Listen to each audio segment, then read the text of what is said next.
Isang buwan ngayong araw mula nga nang i-post ng Lollapalooza para i-promote ang SB19 na isa ang mahalima sa magpe-perform sa Lollapalooza sa darating na July, kung saan nasa 901,000 na nga ang views ng nasabi nga pong post na ito ng Lollapalooza.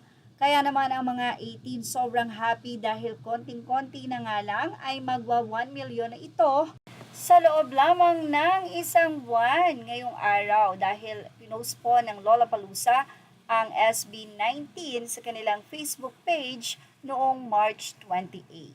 Sa kanilang caption, sinabi ng Lollapalooza, catch SB19 in Chicago this summer and listen to their new album out everywhere today. Talagang everywhere ang inilagay ng Lollapalooza. Very aware na nga sila sa napakatinding fandom ng SB19.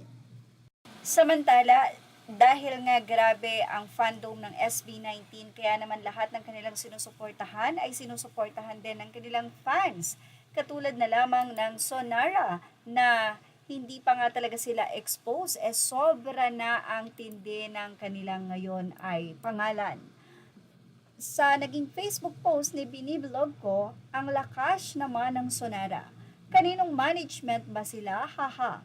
Saan ka ba makakita ng isang group na di pa nakapag-debut tapos nakapag-perform na sa SMDC na may 50,000 up to 100,000 attendees? Hindi pa dyan natapos, wala pang debut, may aabangan na agad sa Aurora Music Festival ngayong May 2. Pagkatapos ng debut, may guesting agad sa Stella Dance Jam kay Rehata. Talagang iiyakan talaga ng mga trolls to, hahaha.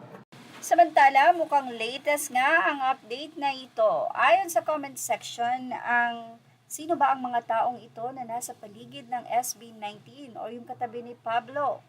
Well, ayon sa comment section, OMG, sila yung group ni Simon Cowell. Ang galing, kakulab na rin nila. Galing boys, sila talaga gumawa ng kanta nila kasi ibang pop need pa nilang magpagawa ng kanta. So proud ang aking bias.